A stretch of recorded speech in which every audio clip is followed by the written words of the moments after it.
afternoon. I'll wait for I think my microphone is on. Hi, everyone. So let me start by talking about the Muslim ban that President Trump ordered on January 27th. And I call it a Muslim ban deliberately. The first thing that you should note is the date. January 27th was exactly 1 week after Trump was inaugurated as the 45th President of the United States. It was an election result that surprised many. I was among, I think, a few people who thought he would beat Hillary, but I'm still, to this day, often surprised by the reality, even though I expected that would be the result of the election. So January 27th, one week after he assumes power, is when he issues an executive order, and you'll see from the title of the executive order that it affects immigration, it affects the flow of refugees into the United States at a time of unprecedented crisis in different countries. But it does that in the name of security, right? It's protecting the nation from foreign terrorist entry into the United States. And so you'll find here the lexical field of American nationalism, of white nationalism specifically, and xenophobia. All of those things are present just from the title alone.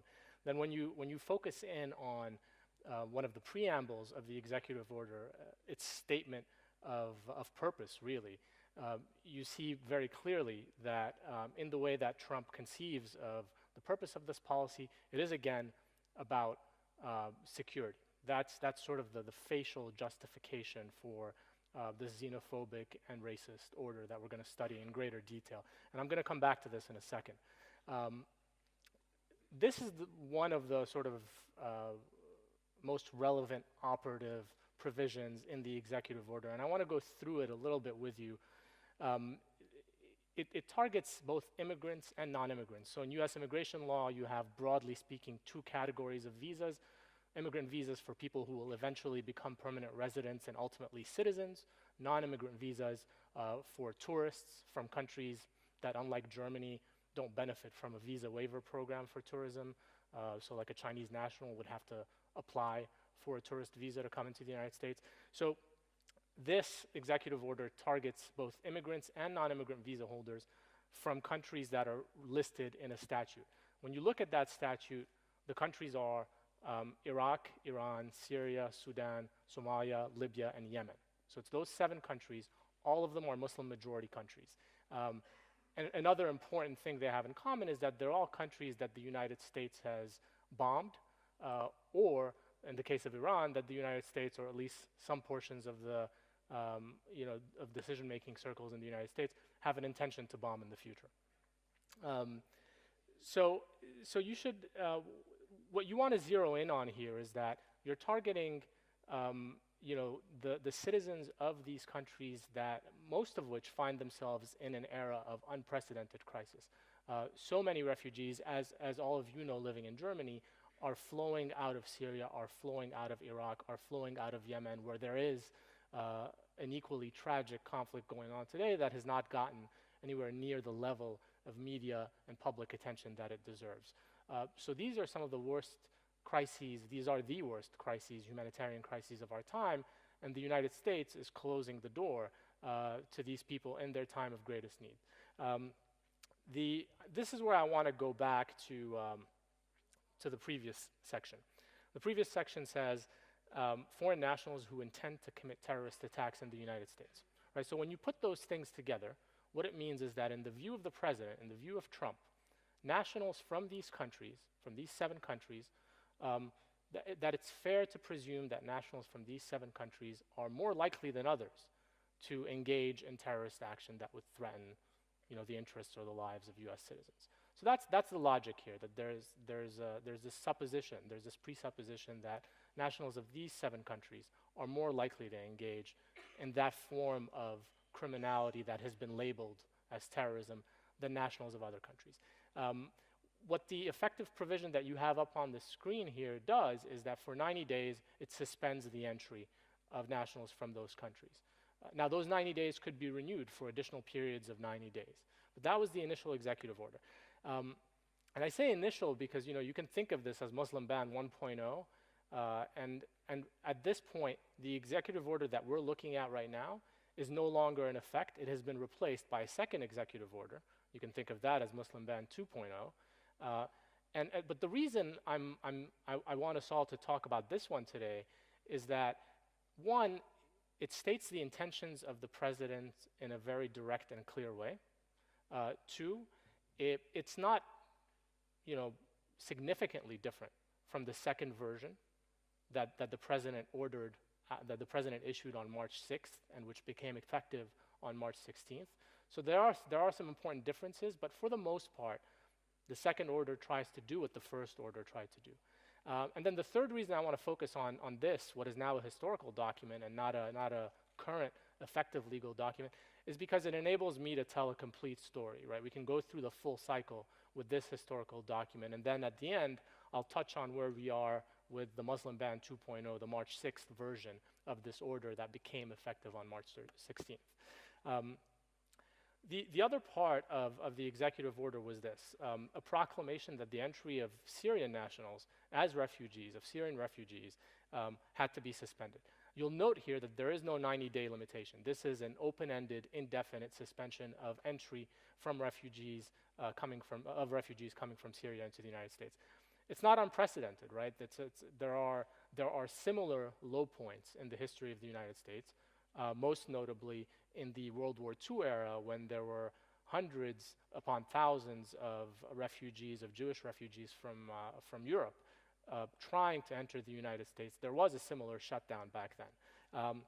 And there have been others historically as well, going back all the way to the Chinese Exclusion Act, where for a very long period of time, for almost half a century, Chinese nationals were not allowed to enter the United States.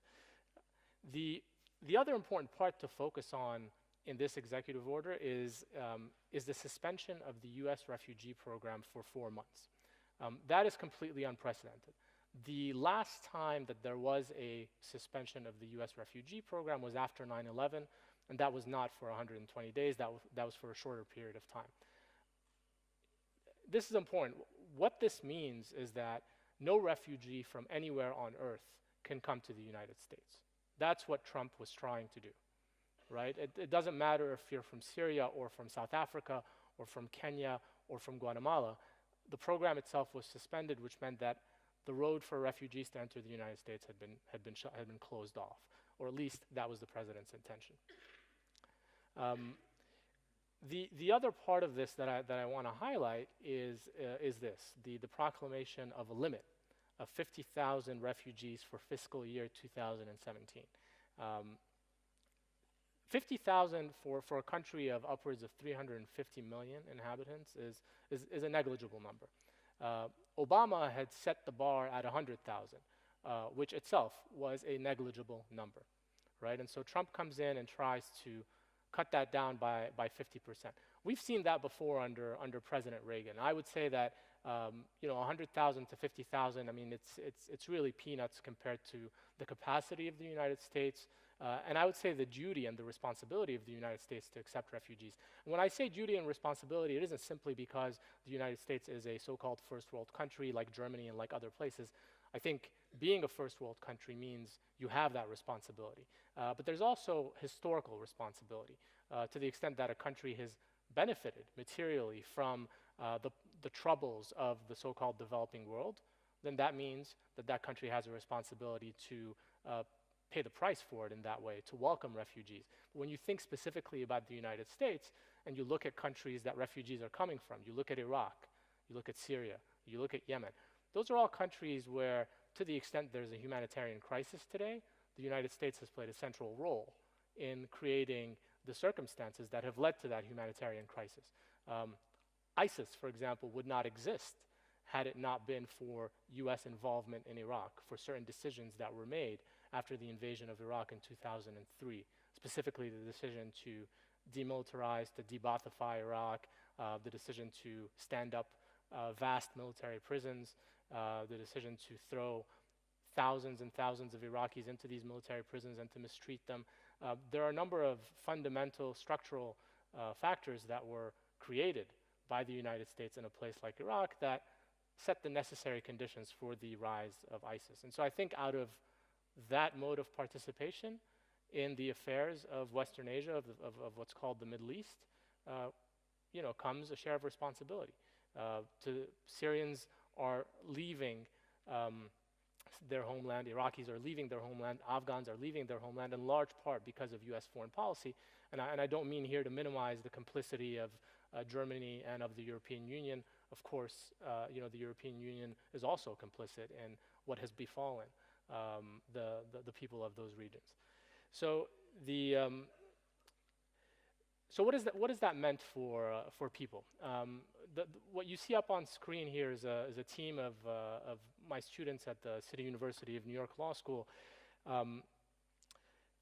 in a Know Your Rights workshop at a community in Brooklyn, an immigrant community in Brooklyn. After the executive order issued on January 27th, we've always done Know Your Rights workshops since 2009, since I started the CLEAR project at CUNY Law School. My students and I have been in different community sites hundreds of times to do these workshops. And on average, we do 1 or 2 a week. But after the executive order, after the January 27th executive order, we've been doing 1 or 2 a day. Because the level of fear and concern in immigrant communities, not just Iraqi, Syrian, Somali communities, in Muslim communities more broadly, and in immigrant communities even more broadly, has been unprecedented. So we've had to do these workshops once or twice a day, where people are asking us questions about whether they can travel, whether they're ever going to see their loved ones overseas again, whether they're going to be able to bring their wife, who's a refugee in a camp in Turkey, over to the United States. And those are the sorts of concerns we've had to address. We've also received an unprecedented number of calls from clients, from people we've represented. So in the 10 days that followed January 27th, that first executive order, we triaged over 200 cases, 200 new cases. We handled over 200 new cases of people who were overseas on their way in, literally in midair when the executive order issued, or were about to get on a plane, or were denied boarding, or were being detained and interrogated at a point of entry like JFK Airport in New York. So here we are here I am with a team of students at JFK. A week after the executive order, we stayed there for a period of 3 days nonstop because we had 16 clients who were coming in from overseas. And some of these clients, by the way, were detained and questioned. I'll tell you the story of one of our Sudanese clients. She's a Sudanese citizen. She's in her 20s. She grew up in the United States, but she's a permanent resident. She has a green card. She lives in the United States. That's where her life is. That's where her home is. She had gone overseas and she was coming home.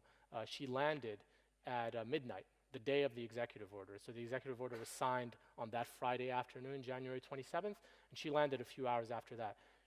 So this is her coming home to New York, to her own country, as a permanent resident. She's detained. She's handcuffed. Her hands are put up against the wall. She's strip searched.